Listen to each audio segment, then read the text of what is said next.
Ah non, parce que chez les Arabes, chez les musulmans, la psychologie, c'est égal la psychiatrie. La psychiatrie, c'est la folie.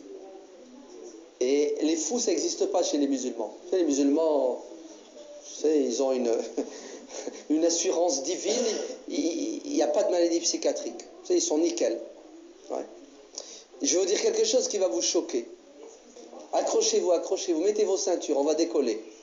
Je vous donne, juste après, je vous donne. Accrochez-vous. Non mais mettez vos ceintures. Hein. Non mais c'est sérieux. Je vais vous faire très très mal en vous rapportant quelque chose. Ouais. Je connais un frère. Il a un enfant. Autiste. D'accord? Autiste. Il va demander à un imam spécialiste dans l'exorcisme, il va lui dire, voilà, mon enfant il est autiste, ouais, donc il y a des centres spécialisés, c'est ça? Ça change pas, je veux dire, il est toujours autiste. Alors, c'est normal, c'est un parent, il cherche une solution. On va frapper à la porte. Le Coran, il est puissant, le Coran. Alors, je suis témoin. C'est pas quelqu'un qui me rapporte. Le père dit à l'imam en question, c'est quoi l'autisme? Allez, dans le monde invisible, chez vous, est-ce que tu peux soigner mon enfant? Vous savez ce qu'il lui a dit? Il lui a dit, écoutez bien, les enfants nés autistes sont le fruit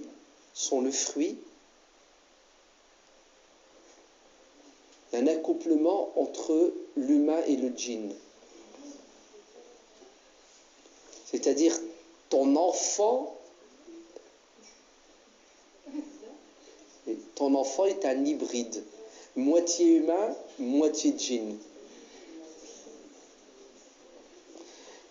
Imaginez-vous le choc. Déjà, le parent mskin. Ouais. Et là, tu viens lui rajouter que cet enfant, qu'il chérit, ouais, la moitié, c'est pas un humain, c'est un djinn. Et ton gosse, quand il fait quelque chose, c'est peut-être le djinn. C'est laquelle des moitiés? Allez, j'ai senti, vous savez, quelque chose me pénétrer. C'est terrible. Oh là, c'est terrible. Bon, bonjour à tous. Comme vous venez de l'entendre, hein, ce père de famille qui voudrait faire soigner son enfant autiste par un imam est en fait représentatif de l'ignorance dans laquelle vivraient beaucoup de musulmans. Et je ne vous parle pas de cet imam ignare qui dit à ce père de famille que son fils autiste est la résultante d'un croisement entre un djinn et une femme, une sorte d'hybride. Oui, oui, vous avez bien entendu, c'est ce qui a été dit dans la vidéo, c'est incroyable. L'absurdité de cet imam m'incite à vous relire cette vision prophétique qu'avait eue le prophète de l'islam Mahomet il y a de cela 1400 ans. Mahomet avait dit que l'islam ne serait un jour plus qu'un nom, le Coran plus qu'un mot, et que les mosquées seraient magnifiquement parées mais dépourvues de foi. En ces temps troublés, l'esprit de l'islam ne serait plus et la religion deviendrait une coquille vide, réduite à ses rituels. Des imams corrompus provoqueraient des conflits, ajoutait-il. Bah, ne sachant même pas ce que c'est qu'un enfant autiste, cet imam dont l'esprit est imprégné par le message religieux du Coran, se permet d'imaginer une cause à un problème qui est de nature neurologique. Dans le monde musulman, les gens ont cette fâcheuse tendance à attribuer au djinn tous les phénomènes qu'ils ne peuvent expliquer. En suivant cette logique, les quatre possessions seraient l'œuvre de djinns. Les enlèvements extraterrestres, idem. Une maison hantée serait aussi habitée par des djinns. Bien que tous ces phénomènes soient différents dans la culture musulmane, on met tout sur le dos des djinns. Ce qui devient un peu simpliste, pour ne pas dire navrant. Dans l'islam, quand on évoque les djinns, on doit faire allusion à certaines créatures venant du monde invisible. Et comme vous le savez, il en existe beaucoup, comme par exemple les esprits de la nature, les larves de l'astral, les démons et les âmes errantes de désincarnés. Mais le phénomène extraterrestre ne doit en aucune manière être répertoriés dans la catégorie des djinns, car nos visiteurs extraterrestres possèdent bien des corps biologiques et non éthériques. Certaines maladies neurologiques comme l'autisme, l'Alzheimer et bien d'autres ne prennent pas leur source dans le monde des djinns. C'est exactement la même chose pour les gens possédés. Ils ne sont pas sous l'emprise de djinns, mais sous celui de l'âme d'un désincarné qui ne reconnaissant pas son nouvel état vibratoire, essaie de retrouver les plaisirs de la vie matérielle. C'est à cause de cette ignorance que Dieu nous enverra dans le futur ce mystérieux grand monarque qui portera le titre de Mahdi. Je pense que lui, il va nous éclairer un peu plus sur tous ces problèmes. Comme je l'avais précisé dans d'autres vidéos, le bas astral est l'un des niveaux vibratoires les plus proches de la Terre et c'est là que chemineraient les âmes errantes de désincarnés.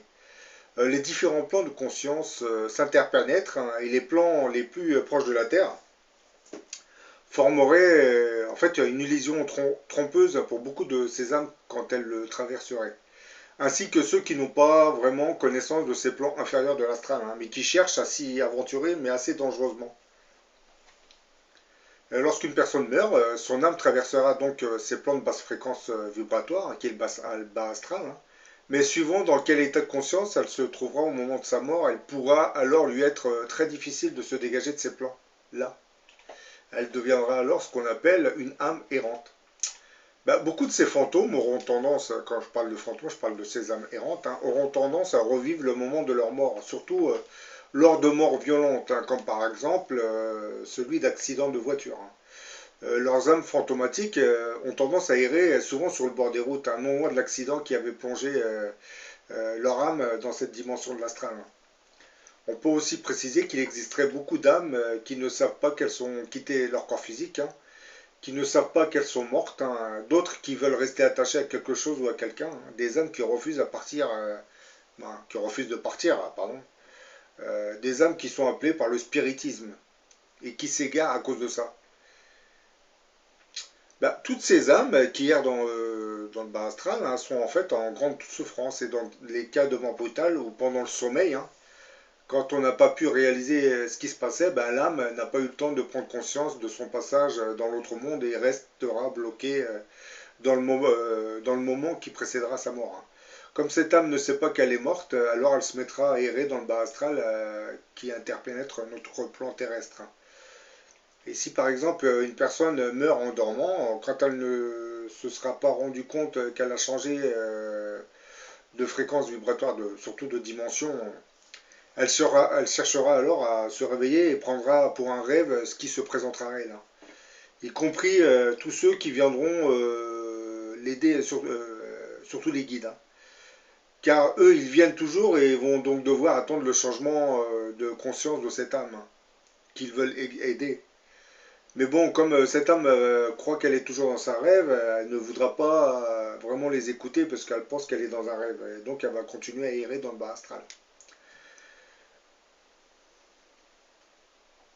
Mais bon, les choses dépendront aussi de son niveau de connaissance spirituelle au moment de sa mort. Par exemple, si la personne était athée, alors elle risquera de prendre peur et alors finira par fuir sans arrêt quand on viendra pour essayer de l'aider. Par contre, si cette personne était de son vivant consciente du monde spirituel et avait une certaine idée de ce qui se passe après la mort, celle-ci pourra suivre beaucoup plus facilement les guides qui viendront vers elle, sans vraiment en avoir peur. C'est son degré de connaissance spirituelle qui fait qu'une âme passe plus ou moins facilement, voire reste bloquée en errance dans les bas astrales, c'est-à-dire les basses vibrations, les sphères les plus basses du monde astral. Oui, si vous n'avez aucune connaissance spirituelle du monde des esprits, vous aurez tendance à, je dis pas stagner, parce que dans le bas astral, vous n'avez pas que des âmes mauvaises. Ce sont des âmes perdues. Certaines d'entre elles ne savent même pas qu'elles sont mortes. Donc elles vont errer, elles vont essayer de rentrer en communication avec leur famille. Elles repousseront toutes les aides jusqu'au jour où quelque chose les aidera. Une personne qui se suicide, par exemple, ne prendra jamais conscience de son passage vers l'autre dimension à cause de cette obsession à vouloir réussir son acte de suicide.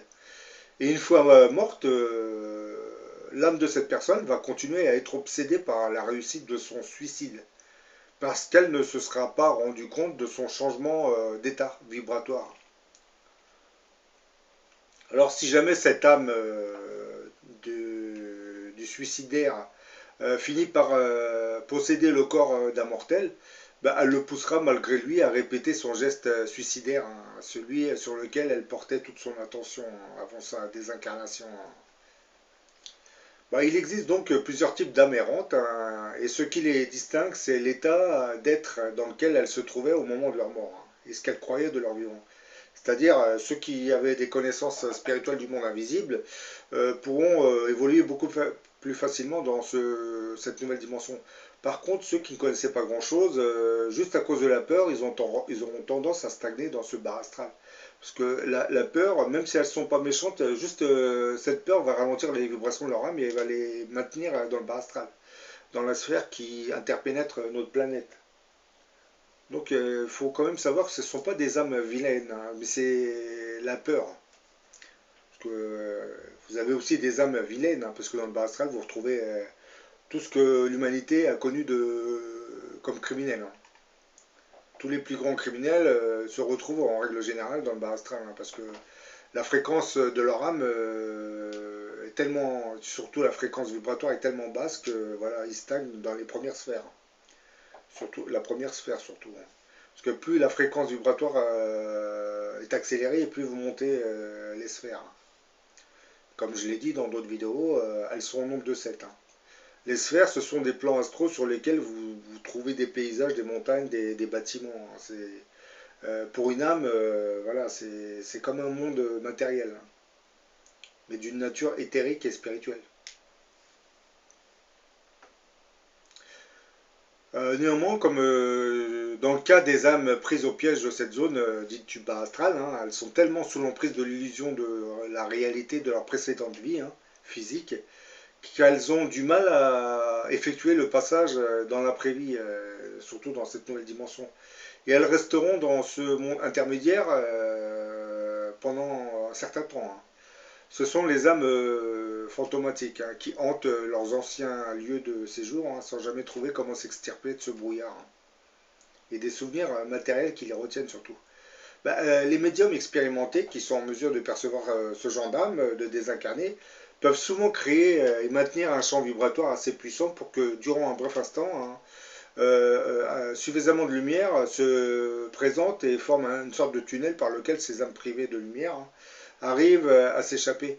Parce que comme j'ai dit, beaucoup de ces âmes ne sont pas vraiment vilaines, sauf que voilà, certaines d'entre elles sont pris par la peur, hein. D'autres sont un peu matérialistes, hein, donc elles sont attirées par le sphère terrestre. Mais elles sont matérialistes, mais pas très très très méchantes. Ben, on sait que la Bible a toujours interdit cette communication avec l'âme des morts, hein. Pourquoi donc? En fait, quand une âme quitte son corps physique en mourant, il ne faut surtout pas la déranger parce que si on la rappelle, cette âme descendra, redescendra dans le plan terrestre, attirée par les appels de ceux qui voudront de ces nouvelles. Et en faisant cela, ben, elle sera forcée de retraverser les plans du bas astral, dans lequel elle risque de se perdre. C'est pour cette raison qu'il faut éviter de trop faire appel aux âmes, parce que vous les ramenez vers vous, et ensuite, quand elles traversent ce bas astral, elles peuvent s'y perdre ou carrément se faire piéger par d'autres entités. Bah, la communication avec les défunts existe, mais il ne faut pas les solliciter, hein, parce que ça retarde l'évolution de leur âme, hein, qui elle est partie, hein. Cela l'empêche de poursuivre une évolution normale. Pour en revenir aux amérantes, il y a des manifestations particulières qui peuvent nous montrer que l'on est en proie à une âme errante, car on peut ressentir ces manifestations dans nos corps physiques, hein. Comment ça, vous me direz? Bon, vous l'avez vu dans le film L'Exorciste, hein, déjà par la sensation d'un très grand froid, hein, un courant glacial, hein. Ce froid soudain indique qu'en fait, une ou plusieurs âmes de désincarnés chercheraient à vous posséder. Ce qui vous affaiblira logiquement, hein, parce que vous aurez donc comme résultat une fatigue généralisée, des courbatures, comme si vous étiez grippé, hein. Ça, c'est surtout pour ceux qui font des voyages astrales. Il faut faire attention à cela. En général, quand vous vous réveillez, vous êtes très très fatigué, c'est que vous avez attiré vers vous des larves de l'astral aussi, hein. Puis l'autre piège du voyage astral, c'est que quand vous partez, vous pouvez avoir une âme de désincarné qui va profiter de votre voyage pour venir occuper votre corps temporairement. Bon, votre entourage va vite remarquer que vous avez changé de personnalité, parce que c'est l'autre âme qui va parler à votre place, hein. Mais bon, avec le temps, vous pouvez récupérer votre corps, hein, parce que cette âme de désincarné ne va pas l'occuper éternellement. C'est juste le temps de pouvoir jouir de certains plaisirs matériels, hein.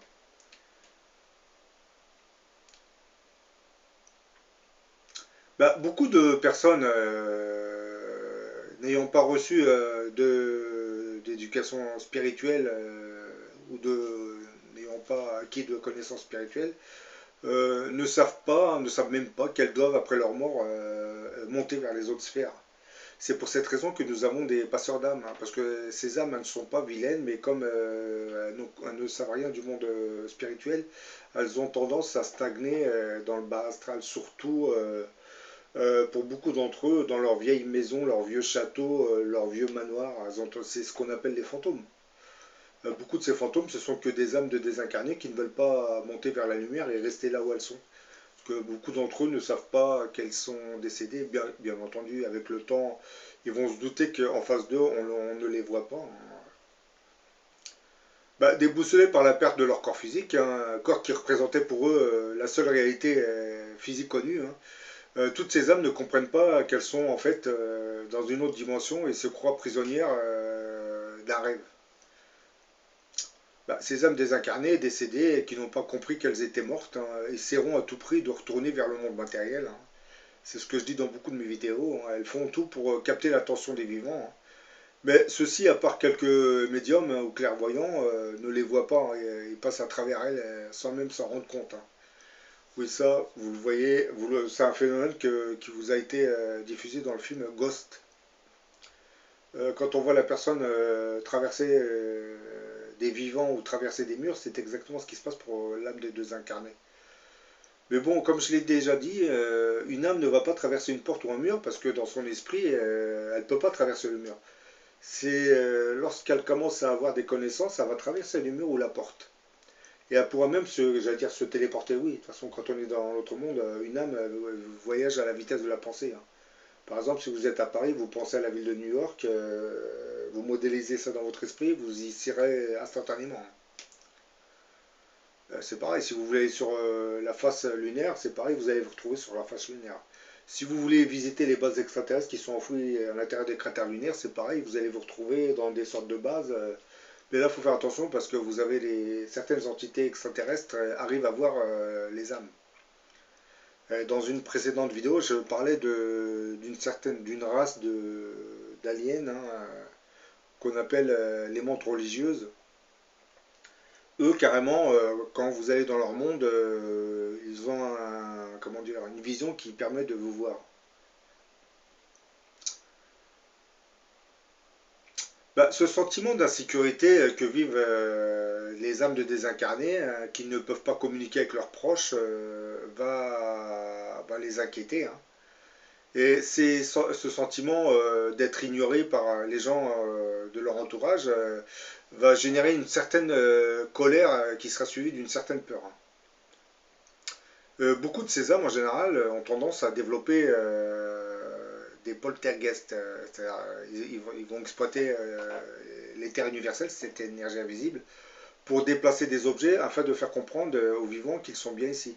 Surtout lorsque vous venez d'acheter une maison qui est habitée par l'âme du désincarné qui habitait cette maison avant et qui est décédé dedans.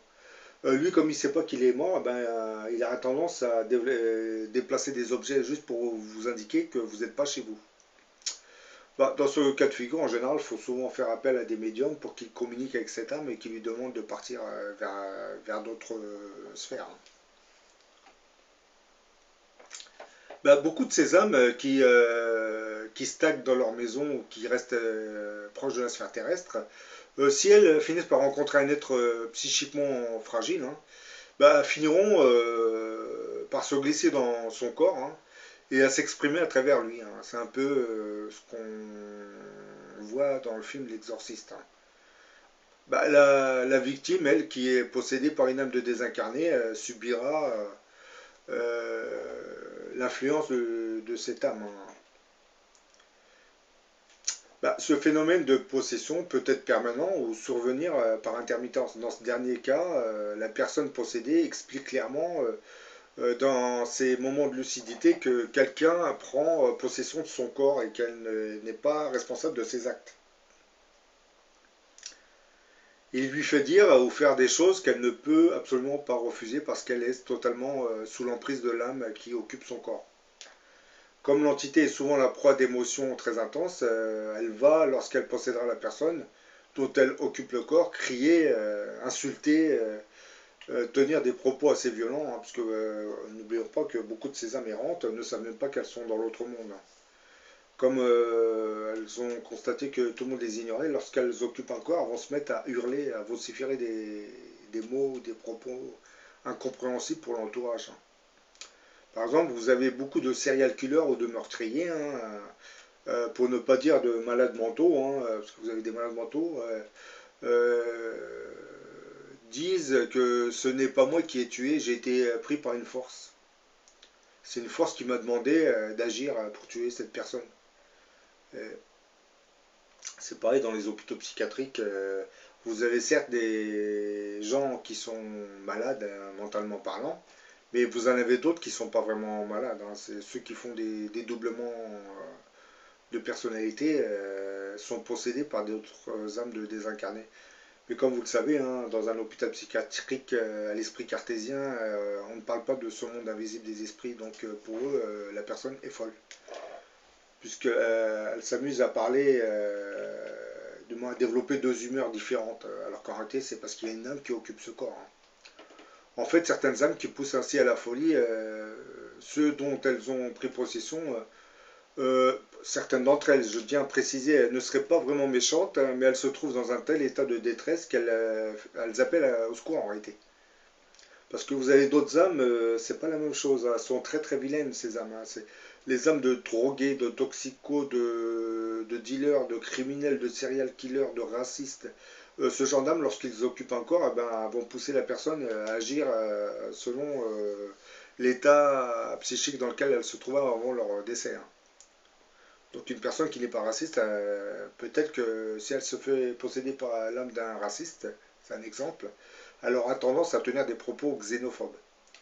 Une personne qui n'a pas un instinct de tueur, s'il est possédé par un criminel, il va développer cet instinct. C'est pour ça beaucoup de personnes commettent des crimes, mais bon, sous le fait d'une âme qui posséderait leur corps. Hein. C'est sous la contrainte de cette âme qu'ils agissent. Hein. En fait, les âmes qui ne sont pas vraiment vilaines agissent par violence pour nous signaler qu'elles sont en détresse. Hein. En fait, c'est un appel à l'aide que les médiums reconnaissent assez rapidement. Lorsque des mères de famille perdent un enfant, par exemple, il faut qu'elles sachent que l'âme de l'enfant aura tendance à regagner souvent sa chambre. Il essaiera par la suite d'essayer de communiquer avec la mère ou ses frères et sœurs, hein, qui bien entendu ne vont pas le voir, hein, à part s'il y a un bébé, parce que les bébés peuvent voir des choses. Hein, dès qu'ils grandissent, ils perdent cette vision occulte. Cet enfant, du moins l'âme de cet enfant, insistera, et là, la mère commencera à voir apparaître dans son esprit l'image de son enfant décédé. C'est à chaque fois que le souvenir de son enfant se matérialisera, du moins ressurgira dans son esprit, c'est que l'âme est à côté, elle essaie de communiquer avec elle par télépathie. Lorsque ces souvenirs de l'enfant commencent à disparaître, hein, de l'esprit de la mère, hein, bah, cela sous-entend que des guides spirituels sont venus chercher l'âme de l'enfant hein, pour la conduire vers une sphère plus lumineuse, où il vivra avec d'autres âmes de son âge. Hein. Bien entendu, je tiens à le préciser, hein, les âmes dans l'autre monde n'ont pas vraiment d'âge. Hein. Parce que vous savez que beaucoup disent qu'ils ont vu des personnes âgées, des enfants jouer, mais c'est la mémoire de la précédente incarnation qui maintient le souvenir de l'apparence physique de la personne.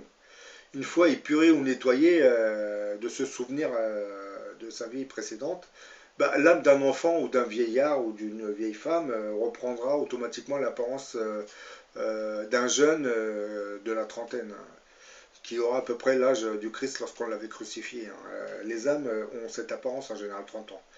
Si vous voyez des enfants dans l'autre monde ou des vieillards, c'est parce que ces gens ont gardé la mémoire de leur ancienne incarnation.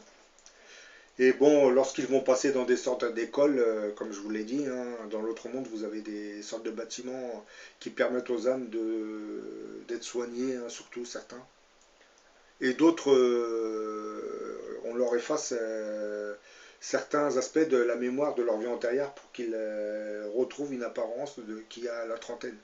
C'est pour cette raison que les enfants que vous voyez ou les vieillards, ce sont des âmes qui sont arrivées dans cette dimension il n'y a pas très très longtemps. Parce que ceux qui sont arrivés il y a un petit moment, bah, l'enfant disparaît, hein. L'apparence de l'âme va quitter son ancienne mémoire pour récupérer celle qu'elle avait avant de s'incarner dans le corps. Les vieux, c'est pareil, hein. D'ailleurs, bah oui, vous savez qu'une âme qui a 1 million d'années, elle peut venir se réincarner dans le corps d'un bébé. Donc si ce bébé grandit, il a 10 ans et ensuite il meurt dans un accident, ben, cette âme va garder la mémoire d'un enfant de 10 ans. Si c'est au contraire deux vieilles personnes qui sont dans un véhicule et qui meurent dans un accident de voiture, elles vont quitter ce monde en gardant en mémoire leur âge avancé. Il faudra un certain temps pour qu'on leur nettoie de l'esprit cette mémoire, hein. Et une fois que ça sera nettoyé, ben, leur apparence de vieux disparaîtra pour prendre l'apparence d'un jeune de 30 ans. Bah là, comme vous voyez, j'ai illustré cette vidéo par l'image de ce film, hein, où cet enfant voit l'âme des morts. Bon voilà, j'en ai fini avec cette vidéo, hein. Je vous dis à la prochaine pour une autre. Et je tiens à préciser, hein, comme vous avez entendu dans l'extrait tout à l'heure, vous comprendrez pourquoi le créateur des mondes nous enverra ce mystérieux grand monarque, parce que là, c'est vraiment de la bêtise incroyable, hein. Lorsque cet imam va dire à ce père de famille que son fils est la résultante d'un croisement entre un djinn et une femme. Oui, c'est comme si vous disiez que votre femme avait couché avec le diable. Ah bah oui. Déjà qu'il a un enfant autiste, ensuite il va lui dire que son fils serait l'œuvre du diable. Je comprends pas l'attitude de certains imams, c'est incroyable. Mais bon.